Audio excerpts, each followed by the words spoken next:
Hello प्यारे बच्चों, आज की इस वीडियो में हम लोग यहाँ पर नया पेपर क्या करने वाले हैं, डिस्कस करने वाले हैं। काफ़ी इम्पॉर्टेंट ये पेपर होने वाला है आपके लिए। यहाँ पर ये नया कोड दे दिया गया है 825 CU आपका नया कोड है। और देखिए यहाँ पर पेपर को हम बहुत डिटेल से बच्चों स्टार्ट करेंगे। पेपर को आप जितना रिपीट कर लोगे, जितना ही बार रिपीटेशन आपका होगा, आपके माइंड का जो क्लियरिटी होगा उतना ही अच्छा होगा। जितना अच्छा आप वीडियो को बार बार रिपीट करके देखिएगा, ये वीडियो आपके लिए बेहतरीन होगा। हर एक क्वेश्चन का, हर एक प्रश्न का आपको आंसर मैं डिटेल्स में यहाँ पर दूंगा, और सभी जितने भी बड़े बड़े प्रश्न हैं उनका भी आंसर आपको यहाँ पर डिटेल्स में ही मिलेगा। तो यहाँ पर घबराइएगा मत कि यहाँ पर डिटेल्स में नहीं दूंगा, और आप यहाँ पर इन सभी चीज़ों पर ध्यान दीजिएगा। ये सभी चीज़ें काफ़ी मोस्ट इम्पॉर्टेंट है बच्चों। तो चलिए स्टार्ट करते हैं और यहाँ पर देखते हैं। तो यहाँ पर सबसे पहला मेरा यहाँ पर प्रश्न है पार्ट 1 का, और यहाँ पर बहुविकल्पी स्टार्ट हो चुका है और हम देखेंगे हमारा सबसे पहला बहुविकल्पी क्या है। और यहाँ पर देखिए, तो यहाँ पर दे दिया गया है बच्चों, निम्नलिखित में से, यहाँ पर थोड़ा ऊपर की तरफ करेंगे, और यहाँ पर दिया गया निम्नलिखित में से 1860 ईस्वी में दक्षिण इटली की तरफ एक्सपीडिशन ऑफ द थाउजेंड, हजारों लोग का अभियान का नेतृत्व किया था। तो किसने किया था? गैरीबाल्डी। किसने किया था बच्चों? गैरीबाल्डी। गैरीबाल्डी इटली के एकीकरण में गैरीबाल्डी ने 1000 सैनिक के साथ इटली पर अभियान चलाया था। तो यहाँ पर आपको पता चल गया। देखिए हम डिटेल्स में हर एक बात को आपको बताएंगे, जिससे आपको काफ़ी ज़्यादा क्लियरिटी होगी। तो यहाँ पर गैरीबाल्डी हो गया। अब यहाँ पर दे दिया गया है क्वेश्चन नंबर 2 बच्चों, 1920 ईस्वी में पूना पैक्ट किन दो नेताओं के बीच हुआ? तो यहाँ पर पूना पैक्ट किसके किसके बीच हुआ था? पूना पैक्ट आपको पता है, महात्मा गांधी और भीमराव अंबेडकर के द्वारा हुआ। महात्मा गांधी और भीमराव अंबेडकर के बीच हुआ। दलित के लिए पृथक निर्वाचन की जगह आरक्षण पर सहमति बनी, इसलिए पूना पैक्ट का यहाँ पर इन दो नेताओं के बीच हुआ था। अब यहाँ पर आगे की तरफ बढ़ेंगे बच्चों। यहाँ पर देखेंगे बेल्जियम बेल्जियम में केंद्रीय और राज्य सरकार के अलावा तीसरे स्तर की सरकार भी काम करती है। इससे किस नाम से हम लोग जानते हैं? तो यहाँ पर आपको बताना है, बेल्जियम में जो सरकार है वो स्थानीय सरकार एक होती है। ठीक है, बेल्जियम में संघीय व्यवस्था के तहत स्थानीय सरकार भी क्या करता है? कार्य करता है बच्चों। अब यहाँ पर हम लोग आगे बढ़ेंगे, और यहाँ पर क्वेश्चन नंबर हमारा 4 आ गया बच्चों। और यहाँ पर क्वेश्चन नंबर 4 को हम लोग देखेंगे, और यहाँ पर हमारा क्या है?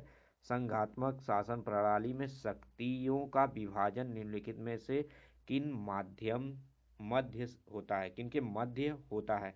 तो यहाँ पर किनके मध्य होता है? केंद्र और राज्य।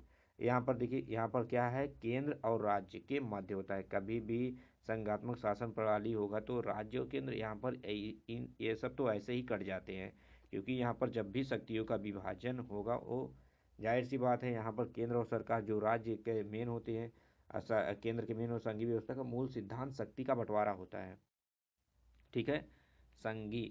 अब यहाँ पर देखेंगे बच्चों, अब यहाँ पर पांचवा हमारा क्वेश्चन है, महिला आरक्षण अधिनियम 2023 द्वारा लोकसभा और राज्यसभा विधान सभाओं में महिलाओं के लिए कितने प्रतिशत सीट का आरक्षण यहाँ पर दिया गया था? तो पता है बच्चों आप लोगों को 33% यहाँ पर दिया गया था, और लोकसभा और विधानसभा में 1/3 सीटें महिलाओं के लिए क्या किया गया था? आरक्षित किया गया था। ठीक है, तो यहाँ पर अब आगे की तरफ छठवां हमारा क्या है बच्चों? यहाँ पर देखेंगे छठवां, यहाँ पर निम्नलिखित में से कौन से राजनीतिक दल के प्रमुख हिस्से हैं? तो यहाँ पर बताना है कौन सा दल राजनीतिक के प्रमुख हिस्से हैं। तो यहाँ पर आप सभी को पता है, ये सभी नेता होते हैं। नेता, सक्रिय सदस्य, अनुयायी, ये इनमें से सभी क्या होते हैं? सक्रिय सदस्य हैं।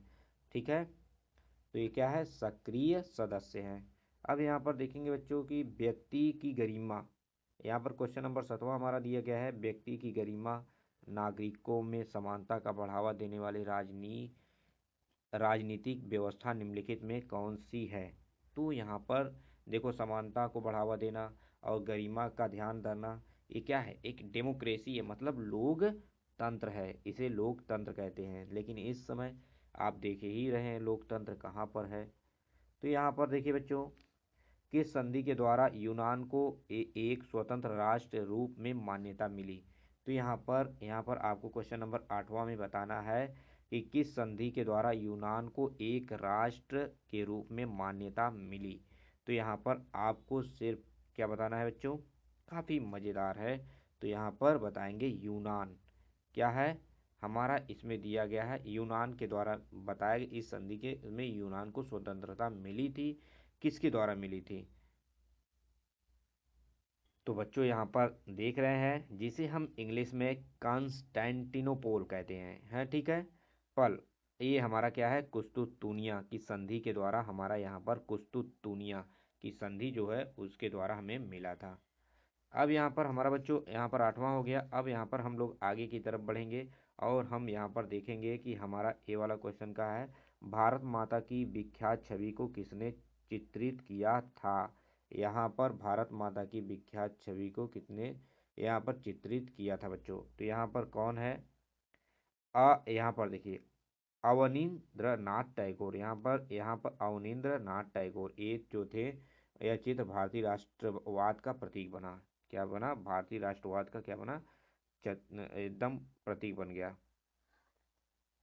अब यहाँ पर देखेंगे बच्चों, हमारा यहाँ पर 10वां क्वेश्चन है, 1920 कांग्रेस के किस अधिवेशन में सहयोग कार्यक्रम को स्वीकृति मिली। यहाँ पर किस कार्यक्रम में स्वीकृति मिली। यहाँ पर आपको पता है नागपुर अधिवेशन में इन लोगों को स्वीकृति मिली थी, क्योंकि यहीं से असहयोग आंदोलन की औपचारिक शुरुआत हुआ था। तो यहाँ पर अब चलिए बच्चों, यहाँ पर 11वां नंबर हम क्वेश्चन देखेंगे और 11वां नंबर हमारा क्वेश्चन क्या दिया गया है। यहाँ पर देखिए प्रोजेक्ट टाइगर परियोजना की शुरुआत कब हुई थी। प्रोजेक्ट टाइगर की परियोजना की शुरुआत 1973 ईस्वी में हुआ था बच्चों। यहाँ पर आपको पता है 1973 में, क्योंकि यहाँ पर भारत में बाघों की संख्या बचाने के लिए शुरू किया गया था। क्यों क्यों किया गया था, बाघों की संख्या बचाया जा सके।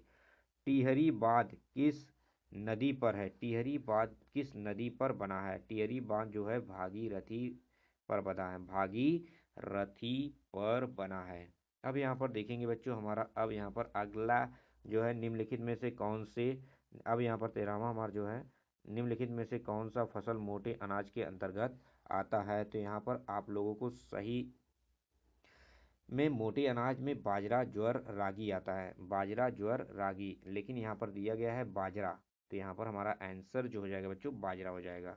अब यहाँ पर क्वेश्चन नंबर 14, निम्नलिखित में से कौन सा खनिज अधात्विक है। कौन सा खनिज अधात्विक है। तो यहाँ पर आपको बताना है कौन सा खनिज अधात्विक है। अभ्रक जो होता है वह अधात्विक होता है, या बिजली व इलेक्ट्रॉनिक उद्योग में क्या होता है, प्रयोग किया जाता है। अब यहाँ पर देखेंगे कि हमारा यहाँ पर 15वां क्वेश्चन दे दिया गया है कि यहाँ पर बोला जा रहा है कि निम्नलिखित में से स्रोत कौन सा ऊर्जा स्रोत गैर परंपरागत है। तो यहाँ पर पवन जो ऊर्जा स्रोत है एक गैर परंपरागत है, क्योंकि एक कोयला पेट्रोलियम पारंपरिक से नहीं होता है। ये अब यहाँ पर जैसे जैसे हवाएं चलेंगी यहाँ पर ऊर्जा उसी तरह से जैसे यांत्रिक ऊर्जा को हम लोग विद्युत ऊर्जा में कन्वर्ट करते हैं, ठीक है। तो यहाँ पर अब देखिए निम्नलिखित में से किसका कार्य अर्थव्यवस्था के द्वितीयक क्षेत्रक के अंतर्गत आता है। यहाँ पर आप लोगों को पता है कि यहाँ पर देखिए निम्नलिखित अर्थव्यवस्था द्वितीय क्षेत्र, कुम्हार जो होता है उसका द्वितीय क्षेत्र में वस्तुओं का निर्माण होता है, क्योंकि कुम्हार जो करता है वस्तुओं का निर्माण करता है, ठीक है, वह द्वितीय क्षेत्र में आ जाता है। अब यहाँ पर हमारा क्या हो गया है बच्चों, अब यहाँ पर देखेंगे 17 वाला क्वेश्चन हमारा क्या दिया गया है कि यहाँ पर बोला जा रहा है आपको कि 17 विश्व में मानव विकास सूचकांक 2016 के अनुसार निम्नलिखित में से कौन सा स्तर पर था। तो यहाँ पर आपको बताना है विश्व में मानव विकास सूचकांक 2016 के अनुसार निम्नलिखित में कौन सा देश न्यूनतम स्तर पर था। तो यहाँ पर आपको बताना है नेपाल जो था उस समय न्यूनतम स्तर पर था, ठीक है, ह्यूमन, ठीक है। अब यहाँ पर देखेंगे बच्चों ह्यूमन डेवलपमेंट इंडेक्स है, ठीक है। अब यहाँ पर हमारा 18वां नंबर क्वेश्चन है, निम्नलिखित में से किस राज्य में से शिशु मृत्यु दर सबसे अधिक है। यहाँ पर सबसे ज़्यादा शिशुओं की मृत्यु ज़्यादा होती है, तो सबसे ज़्यादा शिशु मध्य प्रदेश में स्वास्थ्य सुविधाओं की कमी होने के कारण ऐसा हो रहा है। ठीक है।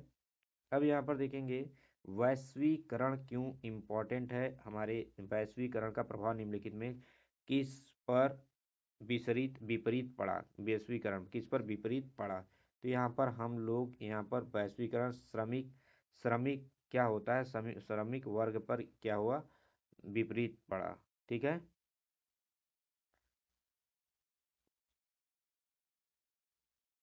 यहाँ पर 1 मिनट 1 सेकेंड, यहाँ पर क्या लिखा है। ठीक है। हाँ, तो यहाँ पर श्रमिक वर्गों पर पड़ा। ठीक है, प्रभाव काफ़ी ज़्यादा इन्हीं पर पड़ा। अब यहाँ पर देखेंगे बच्चों, हमारा यहाँ पर क्वेश्चन नंबर क्या है, क्वेश्चन नंबर 20 है। और यहाँ पर हमारा क्या दिया दिया गया है कि सूचना पाने का अधिकार कब लागू हुआ। सूचना पाने का अधिकार कब लागू हुआ था। तो यहाँ पर सूचना का जो अधिकार हमें मिला आरटीआई के तहत। यहाँ पर सूचना हम किसी जैसे कोई काम हो रहा है तो उसका सूचना हम ले सकते हैं 2005 में। ठीक है, ये क्यों हुआ, आरटीआई एक्ट होता है ना सरकारी कार्यों में पारदर्शिता को जानने के लिए। अब यहाँ पर देखेंगे बच्चों, अब सबसे मज़ेदार क्वेश्चन यहाँ पर आपका आ गया है और काफ़ी बेहतरीन, यहाँ पर आप लोगों को बेहतरीन तरीके से मैं यहाँ पर आप लोगों को समझाऊंगा। अब यहाँ पर देखिए, यहाँ पर खंड ब है। ठीक है। अब यहाँ पर पूछ रहा है, सबसे पहला प्रश्न हमारा क्या है बच्चों, यहाँ पर देखिए, अब उदारवाद से आप क्या समझते हैं, इसकी प्रमुख विशेषताओं का हमें क्या करना है, वर्णन करना है। उदारवाद, पहली बात, पहले सुनो, मेरी बात सुनते रहना। उदारवाद एक राजनीति विचारधारा है जो व्यक्ति की स्वतंत्रता, समानता और अधिकार पर बल देती है। ठीक है। इसका विकास यूरोप से हुआ, यूरोप में हुआ था। हाँ। अब प्रमुख इसकी जो विशेषताएं हैं, व्यक्ति की स्वतंत्रता, कानून का शासन, समानता का सिद्धांत, लोकतांत्रिक व्यवस्था, अभिव्यक्ति व विचार की स्वतंत्रता। उदार का उद्देश्य व्यक्ति सर्वगीण विकास को सुनिश्चित करना होता है। ठीक है। तो यहाँ पर पहला नंबर क्वेश्चन हमारा क्या हो गया, हो गया। अब यहाँ पर दिया गया है कि जलियांवाला बाग हत्याकांड पर हमें क्या करना है, टिप्पणी करना है। तो आपको लिख लेना है, जलिया बाग हत्याकांड 13 अप्रैल 1919 को अमृतसर में हुआ। जनरल डायर के आदेश पर ब्रिटिश सेना ने निहत्थे लोगों पर गोलियां चला दी। इस घटना में सैकड़ों लोग मारे गए। यह घटना रॉलेट एक्ट के विरोध में हो रही सभा के दौरान हुई। ठीक है। इस हत्याकांड ने भारतीय स्वतंत्रता आंदोलन को नई दिशा दी और जनता ब्रिटिश शासन के प्रति आक्रोश में आ गई। बस यहीं से यू टर्न हो गए लोग, समझ गए। अब यहाँ पर सही तरीके से हमें अपने देश और राष्ट्र का सुरक्षा करना है। अब यहाँ पर आगे की तरफ बढ़ेंगे बच्चों। अब यहाँ पर दे दिया गया है कि हमारा क्या है, लोकतंत्र से आप क्या समझते हैं, वह शासन का अन्य अव्यवस्थाओं से क्यों बेहतर है। तो यहाँ पर लोकतंत्र वह शासन व्यवस्था है बच्चों जिसने जनता द्वारा चुने गए प्रतिनिधि शासन करते हैं। इस समय देख रहे हो, हम लोग जिसको वोट देंगे वही नेता बन सकता है, अपने मन से कोई नहीं। पूरी जनता जिसको वोट सबसे ज़्यादा पड़ जाता है तो ये लोगों के द्वारा चुने गए हैं। तो यह अन्य शासन व्यवस्थाओं से क्यों बेहतर है, क्योंकि जनता की भागीदारी सुनिश्चित होती है। जनता अगर मुझे ये नेता अच्छा नहीं लगा तो आने वाले समय में मैं इनको वोट नहीं दूंगा तो ये जीतेंगे नहीं, तो ऐसा व्यवहार दोबारा नहीं करेंगे।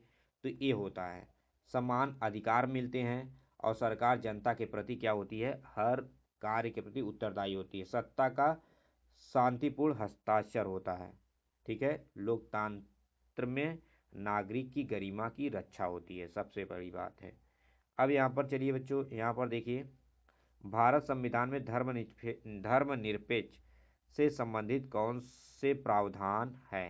तो यहाँ पर भारतीय संविधान भारत को धर्मनिरपेक्ष राज्य घोषित क्या करता है। इसके प्रमुख प्रावधान क्या क्या है बता देता हूँ। राज्य का कोई धर्म नहीं है, पहली बात।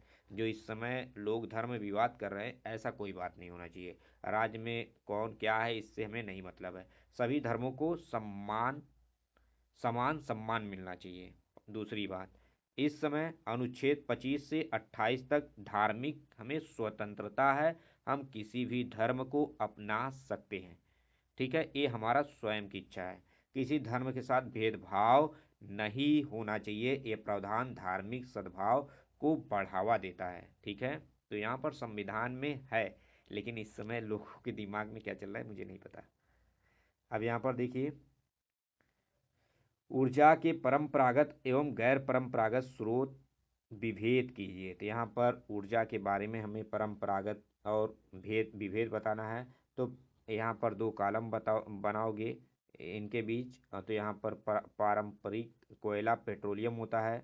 हाँ, गैर परंपरागत जो होते हैं सौर से चलते हैं, पवन से चलते, पवन माने हवा से चलते हैं। और यहाँ पर सीमित संसाधन है। कोयला पेट्रोलियम क्या होते हैं, सीमित होते हैं। और ये जो होते हैं हवा, तो जब तक मेरी जान रहेगी तब तक मैं हवा चलता ही रहेगा। अगर मनुष्य तभी खत्म होगा जब हवा बंद हो जाएगा। तो यहाँ पर इतना तो दिमाग लगा ही सकते हो। तो यहाँ पर क्या है, सौर सूर्य हमेशा है। पवन पवन मतलब हवाएं हमेशा चलेंगी, तो इसलिए असीमित है, अनलिमिटेड। अब प्रदूषण, अब यहाँ पर कोयला और पेट्रोल यूज करोगे तो प्रदूषण काफ़ी ज़्यादा रहेगा। और यहाँ पर गैर परंपरागत में प्रदूषण बिल्कुल कम है। और यहाँ पर महंगे व समाप्त होने वाले हैं। ठीक है, ये तो महंगे होते हैं परंपरागत। पेट्रोल खरीदने जाओगे तो महंगा मिलेगा, लेकिन यहाँ पर ये सभी चीज़ें सस्ती और टिकाऊ हैं। अपारंपरिक ऊर्जा पर्यावरण के लिए अधिक लाभकारी है। ठीक है, तो यहाँ पर क्वेश्चन नंबर तीसरा आपका कंप्लीट हो गया बच्चों। और यहाँ पर काफ़ी अच्छे से आप लोगों ने कंप्लीट किया। यहाँ पर एक क्वेश्चन और बच गया है हमारा, क्या है यहाँ पर दिया गया है कि यहाँ पर रेल परिवहन के वितरण को प्रभावित करने वाले भू आकृति कारकों की समीक्षा कीजिए। तो यहाँ पर आपको पता है कि रेल परिवहन के वितरण को प्रभावित करने वाले प्रमुख भौतिक कारण हैं। स्थल कृति होती है, समतल भूमि पर रेल अधिक चलता है। और जलवायु, अधिक वर्षा वाले क्षेत्र बाधक होते हैं। और प्राकृतिक संसाधन जैसे कोयला, लौह क्षेत्र, इन सभी चीज़ों में नदियाँ और पर्वत निर्माण कठिन है। ठीक है, प्रभावित करते हैं ये सभी चीज़ें। अब यहाँ पर चलते हैं आगे की तरफ बच्चों, देखेंगे हमारा यहाँ पर क्या दिया गया है। चौथा वाला हमारा दे दिया गया है कि वैश्वीकरण को भारत पर क्या प्रभाव पड़ा। इनके 4 बिंदुओं पर हमें प्रभाव डालना है। वैश्वीकरण का भारत पर सकारात्मक और नकारात्मक दोनों प्रभाव पड़ा है। पहली बात सुन लो, दोनों प्रभाव पड़ा है। ठीक है, विदेशी कंपनियों का आगमन से बहुराष्ट्रीय कंपनियों में से निवेश बढ़ा। जहाँ से विदेशी कंपनियां आ रही हैं तो यहाँ पर निवेश बढ़ रहा है। यहाँ पर जितना निवेश बढ़ा है उतना हमारा आय व्यय बढ़ रहा है। तो उपभोक्ता, यहाँ पर उपभोक्ता को लाभ, वस्तुओं को अधिक विकल्प और बेहतर गुणवत्ता मिल रहा है। ठीक है, और यहाँ पर छोटे उद्योग प्रभावित। तीसरा जो है, बड़ी कंपनियों से प्रतिस्पर्धा में छोटे उद्योग कमज़ोर हुए हैं। देखो इस समय ऑनलाइन जो चल रहा है, सभी लोग ऑनलाइन प्रोडक्ट खरीद रहे हैं। छोटे छोटे जो दुकान है मार्केट में, उनके पास लोग कम जा रहे हैं, क्योंकि उन्हें वहाँ चॉइस सोच रहे हैं बहुत कम मिलेगा। तो इससे छोटे छोटे जो दुकान है काफ़ी ज़्यादा प्रभावित हो रहे हैं। रोजगार में असमानता, कुशल श्रमिक को अधिक लाभ और अस्किल्ड को कम। जो कुशल है, जो अपने क्षेत्र में कुशल नहीं, उसे बहुत कम लाभ है। रोजगार में असमानता भी है। अब यहाँ पर देखेंगे बच्चों कि ऋण के औपचारिक अनौपचारिक की तुलना कीजिए। तो यहाँ पर ऋण के औपचारिक, यहाँ पर एक ऐसे बना लोगे, यहाँ पर औपचारिक होता है। अब इधर देखो, इधर वाले में बैंक क्या है, बैंक बैंक और सहकारी समितियाँ होती हैं। अनौपचारिक क्या होते हैं, साहूकार या रिश्तेदार होते हैं। और यहाँ पर बैंक में ब्याज दर कम होता है, और यहाँ अनौपचारिक में ब्याज दर अधिक होता है। और यहाँ यहाँ पर औपचारिक में सरकारी नियमों से नियंत्रित होता है। इन्हें कौन नियम है भैया, ये नियंत्रित नहीं होते हैं। और ये क्या होता है, बैंक जो होता है गरीब के लिए सुरक्षित है, और यहाँ पर गरीब को शोषित कर लिया जाएगा। भाई भाई मेरा पैसा है, मैं चाहे जितना तुमसे ऐंठ लूँ, लेकिन बैंक एक नियमों से आधारित है। तुम्हारी मजबूरी देख कर यहाँ पर लोग ऐंठ लेंगे। ठीक है, तो इस बात का ध्यान देना। अब यहाँ पर देखेंगे, अब यहाँ पर क्या है, नेपोलियन कौन था। यहाँ पर दे दिया गया है नेपोलियन कौन था, उसके द्वारा दिए गए वर्णन कीजिए। तो नेपोलियन बोनापार्ट फ्रांस का एक महान सेनापति था और शासक था। ठीक है। वह 1804 में फ्रांस का सम्राट बना और यूरोप के इतिहास में महत्वपूर्ण क्या किया, भूमिका निभाई। अब यहाँ पर देखिए बच्चों, नेपोलियन के सुधार, नेपोलियन संहिता सिविल कोड, कानून के समझ समानता, पहली बात। और यहाँ पर दूसरी, सामवंती व्यवस्था का अंत किया, किसान को स्वतंत्र किया इन्होंने। और शिक्षा व्यवस्था में सुधार किया, विद्यालय इन्होंने की स्थापना किया। और प्रशासनिक सुधार किया, कुशल एवं केंद्रीय प्रशासन इन्होंने बढ़ाया। अब यहाँ पर देखिए बच्चों, आगे की तरफ हमारा, अब यहाँ पर काफ़ी आप लोगों को मज़ा आ रहा होगा इन सभी क्वेश्चन को, क्योंकि यहाँ पर जब क्वेश्चन डिटेल्स में बताया जा रहा हो तो काफ़ी मज़ा आ रहा होगा। तो प्लीज़ आप लोग चैनल को सब्सक्राइब करना मत भूलिएगा। अब यहाँ पर सविनय अवज्ञा आंदोलन की सीमाओं पर एक संक्षिप्त निबंध लिखिए। तो यहाँ पर सविनय अवज्ञा जो आंदोलन है बच्चों, भारतीय स्वतंत्रता संग्राम संग्राम महत्वपूर्ण चरण था, परंतु इसकी कुछ सीमाएं थी। अब यहाँ पर महिलाओं का क्या था, भागीदारी था, भागीदारी क्या था, सीमित रही। मुस्लिम समुदाय को पूरा समर्थन नहीं मिला। कोई स्थानों कई नहीं सॉरी कई स्थानों पर हिंसा फैल गई, जिससे आंदोलन कमजोर हुआ। ब्रिटिश सरकार के दमनात्मक रवैये और गांधी जी द्वारा आंदोलन वापस लेने से इसका प्रभाव कम हो गया। फिर भी इस आंदोलन ने जनता में राष्ट्रीय चेतना जागृत कर दिया। ठीक है। तो यहाँ पर ये हमारा हो गया सविनय आंदोलन। अब यहाँ पर आगे की तरफ बढ़ाएंगे बच्चों। अब यहाँ पर देखिए, आधुनिक लोकतांत्रिक व्यवस्था में सत्ता की साझेदारी के विविध रूप की विवेचना कीजिए। तो यहाँ पर बच्चों हम लोग कैसे विवेचना करेंगे, तो यहाँ पर बोलेंगे आधुनिक लोकतंत्र में सत्ता साझेदारी के निम्न रूप है भैया। तो यहाँ पर पहला हमारा विधायिका, क्या है, विधायिका, कार्यपालिका और न्यायपालिका, ये तीनों के बीच है। ठीक है। और उसके बाद क्या है, केंद्र है, राज्य सरकार है, समूहों के बीच। अब यहाँ पर राजनीतिक दल है और गठबंधन सरकार है।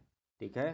राजनीतिक दल, गठबंधन सरकार और स्थानीय स्थानीय स्वशासन में सत्ता का विकेंद्रीकरण है और संघीय व्यवस्था में शक्ति का वितरण है। ठीक है। इस तरह से हुआ है। तो यहाँ पर छह हमने बता दिया आपको। अब यहाँ पर इस तरह से आप एग्जाम में काफ़ी अच्छे से सूझबूझ के लिख लीजिएगा 6 नंबर में। ठीक है।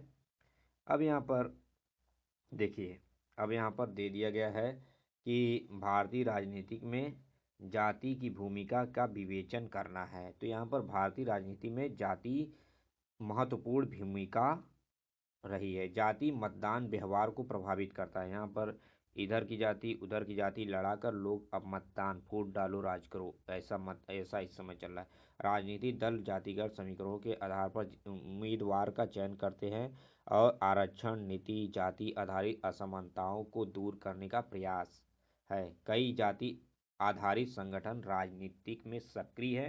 हालांकि लोकतंत्र जातिगत भेदभाव को कम करने का प्रयास करता है, फिर भी जाति आज भी भारतीय राजनीति को काफ़ी ज़्यादा प्रभावित करता है। थोड़ा सा अपने मन से लिख दिया करो। ठीक है। तो यहाँ पर इस तरह से हमारा हो जाएगा। अब यहाँ पर चलेंगे बच्चों, आगे की तरफ बढ़ेंगे और हमारा यहाँ पर देखेंगे भू संसाधन।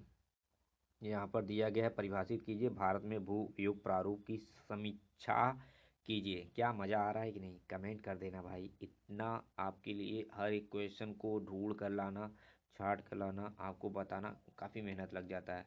तो प्लीज़ आप लोग क्या करिएगा, सब्सक्राइब तो कर सकते हैं। अब यहाँ पर चलते हैं भूमि संसाधनों। देखो, भूमि से प्राप्त क्या होती हैं, प्राकृतिक तत्व जैसे मिट्टी, वन और जल, खनिज और कृषि योग्य भूमि और आदि का भूमि संसाधन कहा जाता है। इन्हीं सभी को हम क्या कहते हैं, भूमि संसाधन। ये मानव जीवन और आर्थिक विकास के क्या हैं, आधार हैं। क्या हैं, आधार हैं। अब यहीं पर कहा जाए कि भारतीय भूमि का क्या है, आधार है। तो बच्चों इन्हें काफ़ी अच्छे से आप लोगों को क्या करना है, ध्यान देना है। अथवा यहाँ पर भारत में भूमि के 4 उपयोग क्या है, कृषि भूमि, सर्वाधिक भूमि खेती के लिए, वन विभाग पर्यावरण संतुलन के लिए, और यहाँ चारगाह भूमि पशुपालन के लिए, बंजर और अनुपजाऊ भूमि। अब यहाँ पर पांचवा जो है, बसावट, उद्योग और परिवहन हेतु भूमि।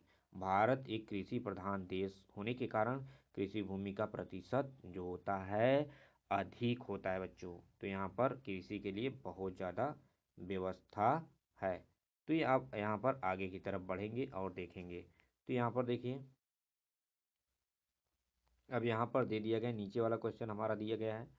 अब यहाँ पर देखिए, भारत के कुछ भाग में जल दुर्लभता एवं गंभीर समस्या, समीक्षा कीजिए कि इसके समाधान हेतु कोई 4 उपाय। तो यहाँ पर देखिए, भारत में जल दुर्लभ के प्रमुख कारण असमान वर्षा का वितरण, ठीक है, सही से, बढ़ती जनसंख्या सबसे मेन कारण है, भूजल का अत्यधिक दोहन, अब भूमि से लोग अधिक पानी वो कर रहे हैं, और औद्योगिक कृषि में जल की बर्बादी लोग भी कर रहे हैं।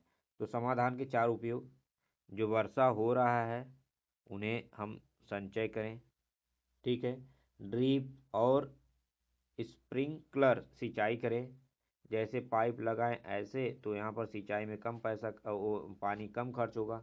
तो इस तरह से करें। जल का पुनः उपयोग, उसका दूसरा उपयोग भी करें। वन संरक्षण और वृक्ष का रोपण करें, जिससे वातावरण काफ़ी अच्छा बनेगा और यहाँ पे बारिश होगी। तो यहाँ पर काफ़ी मज़ा आया। अब यहाँ पर हमारा 8वां क्वेश्चन क्या कह रहा है बच्चों, यहाँ पर देखेंगे। अब यहाँ पर देखिए, भारतीय अर्थव्यवस्था के तृतीय क्षेत्र में कौन सी गतिविधियाँ सम्मिलित है, इस क्षेत्र के बढ़ावे महत्व समीक्षा कीजिए बच्चों। तो यहाँ पर तृतीय क्षेत्र में आपका क्या आ जाता है, पहला शिक्षा आ जाता है, दूसरा स्वास्थ्य सेवाएं आ जाती हैं, और यहाँ पर परिवहन आ जाता है, संचार आ जाता है, बैंकिंग आ जाता है, पर्यटन आ जाता है। तो ये सभी क्या है, तृतीय क्षेत्र की गतिविधियाँ हैं। अब बढ़ने का महत्व क्या है, जनसंख्या वृद्धि है, शहरीकरण है, औद्योगिकीकरण है, और सूचना एवं संचार तकनीकी है। यहाँ पर ये भी हो गया हमारा। समीक्षा भी कीजिए, यहाँ पर काफ़ी अच्छे से आप लोग इन्हें थोड़ा अपने तरीके से बनाकर लिख दीजिएगा। अब यहाँ पर उपभोक्ता अधिकार पर टिप्पणी कीजिए बच्चों। तो उपभोक्ता वे व्यक्ति होते हैं जो वस्तु व सेवाओं का उपभोग करते हैं। जैसे आपने कुछ चीज़ खरीदा बाजार से, तो उनका यूज कर रहे हैं आप, तो आप क्या हैं, उपभोक्ता हैं। हम बिजली ले रहे हैं अपने घर में, तो हम क्या हैं, बिजली के उपभोक्ता हैं, सरकार से ले रहे हैं। तो उपभोक्ता की सुरक्षा हेतु कई अधिकार हैं। सुरक्षा का अधिकार हमें मिला है, सूचना का अधिकार, हम सूचना दे सकते हैं, चयन का अधिकार, हम कौन सा भैया मीटर लगवाएंगे, ये मेरा अधिकार है, स्मार्ट लगवाऊं कौन लगवाऊं, मेरा अधिकार है। उपभोक्ता अधिकार का अधिकार, शिकायत निवारण, अगर मुझे कोई गड़बड़ी दिखा हमारे में तो हम शिकायत कर सकते हैं। सुनवाई का अधिकार, यहाँ पर सुनवाई का भी क्या है बच्चों, अधिकार है। तो ये हमारा हो गया 8वां क्वेश्चन।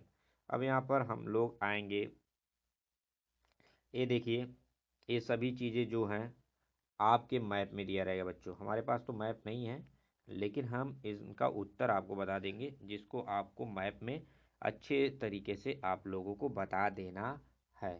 तो यहाँ पर वह स्थान जहाँ नील की खेती करने वाले किसान को आंदोलन हुआ था। तो नील की खेती करने वाले स्थान क्या था, अहमदाबाद। क्या था, अहमदाबाद। वह स्थान जहाँ सूती मिली श्रमिकों ने सत्याग्रह किया, तो वह स्थान कौन था, नागपुर। कहाँ था, ना सॉरी, वह स्थान जहाँ नील की खेती किसानों का हुआ था, तो वह स्थान चंपारण था, सॉरी फॉर दैट। वह स्थान जहाँ सूती मिल श्रमिकों ने सत्याग्रह किया था, तो यह अहमदाबाद था। वह स्थान जहाँ दिसंबर 1920 में कांग्रेस का अधिवेशन हुआ था, वह स्थान कहाँ था, नागपुर था। वह स्थान जहाँ सर्वप्रथम सविनय अवज्ञा आंदोलन किया गया था, वह दांडी में किया गया था।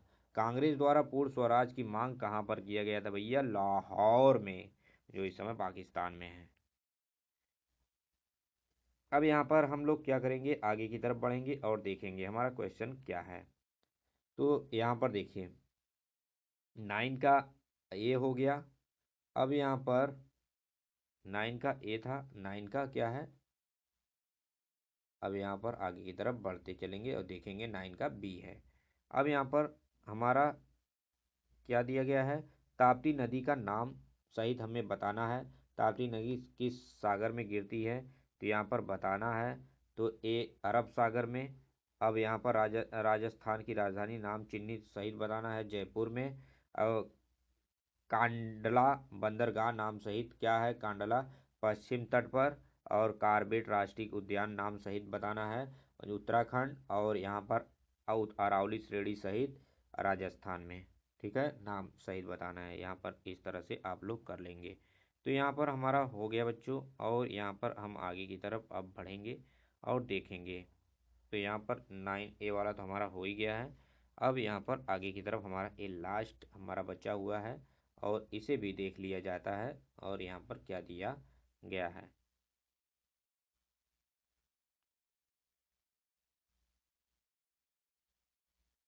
अब यहाँ पर देखिए वही चीज़ दिया गया है, बी वाला है।